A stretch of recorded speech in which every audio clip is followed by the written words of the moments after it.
বালকে তোরা কোন প্রেতের কথা বলছিস? তাহলে শোনো, এই যে অযোধ্যাতে যে প্রেত ছিল সেই প্রেতের কথা বলছি, এখন সে প্রেত নাই।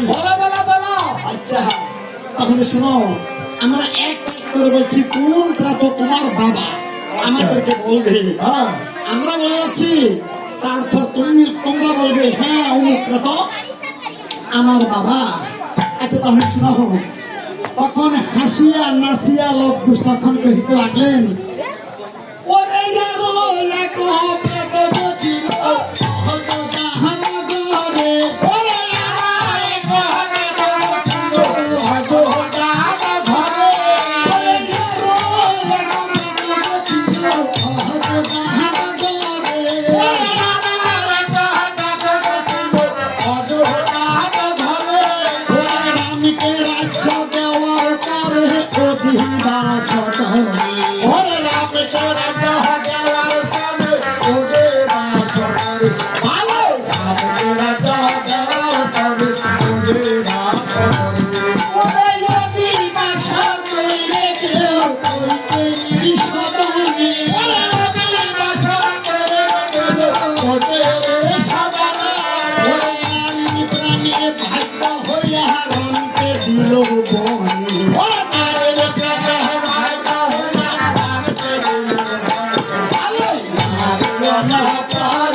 সেই দশক আমার পিতা হয়।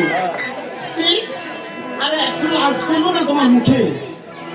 সেই দশক তোমার পিতা। এই কি বলছি বালক, এই যে পিতা মাতার কথা বললে লাজ থাকবে কেন? যে পিতা মাতার রসে জন্ম ধারণ করেছে, সেই পিতা মাতা আমার লালন পালন করে বড় করেছে, তার কথা বলতে আবার লাজ লজ্জা কেন? আরে তোমার বাবা হলো একজন নারীর নফর, নারীর নফর, বাবা নারীর নফর। আর তোমার বাবা যে সেই কিন্তু পুরুষ ছিল না, তোমার বাবা নারীর নফর। আচ্ছা নারীর নফর কাকে বলে জানেন? আগে বলে নারীর নফর বলে যে নারীর কথাতে উঠে, নারীর কথাতে আবার বসে। এই যে নারী যাহা বলে পুরুষে তাহা করে, নারীর নফর বলে, অর্থাৎ নারীর চাকর বলে। তাই বলছি না বাবারে? ঠিক আছে, সেই দশরথ আমার পিতা আমার মায়ের কথাতে আমার দাদা শ্রীরামচন্দ্রকে বনবাসে দিয়েছে। বাবা বল আর কোন প্রেতকে তোরা চিনিস? হাসিয়া নাসিয়া লোক আরো বলছে আর কোন প্রেতকে আমরা চিনি? তখন হাসিয়া নাসিয়া লোক বলছেন, ওরে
তোমরা নিতে যাও পাশে মারার পোকা দেব, তোমরা নেবে না ভালো পাশে মারার পোকা দেব, তোমরা নেবে না।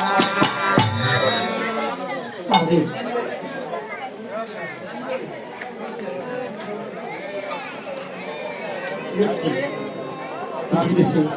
ও গদায়ে আমার চন্দ্র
ওরে একে একে শ্রীরামচন্দ্রের ওরে তিন ভাই নিধন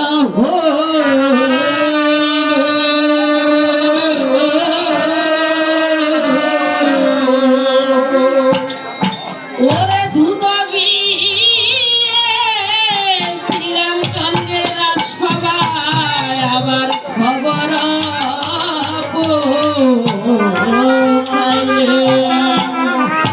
দুধকে দেখে শ্রীরামচন্দ্র তখন কহিতে লাগলেন, ওরে দুধ শুনে দিয়ে মন, প্রাণের সংবাদ বলো মাসায় আমার জোড়াত জীবন।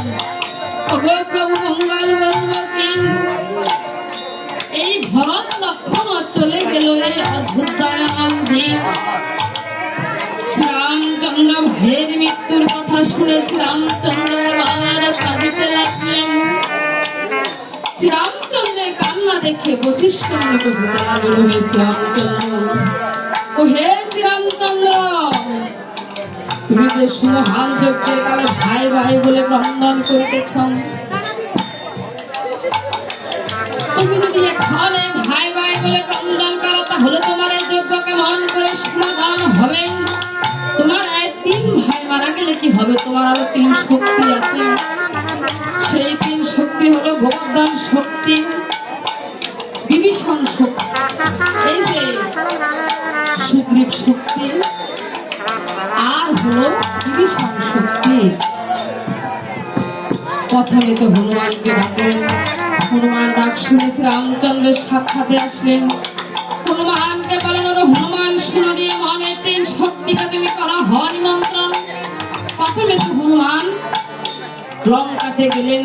লঙ্কায় গিয়া হনুমান তখন বিভীষণকে কহিতে লাগলেন, ও লঙ্কার অধিপতি বিভীষণ রাজন, শ্রীরামচন্দ্র যাইতে বলছে আপনার সকল সৈন্য নিয়ে শ্রীরামচন্দ্র। আর এদিকে এই যে তারপরে বললেন কিষ্কিন্ধাতে গেলেন। কিষ্কিন্ধাতে গিয়ে তখন সুগ্রীবকে কহিতে লাগিল, গো কিষ্কিন্ধার অধিপতি সুগ্রীব রাজন, শ্রীরামচন্দ্র যাইতে বলছে আপনার সকল সৈন্য নিয়ে শ্রীরামচন্দ্রের অযোধ্যা ভ্রমণ।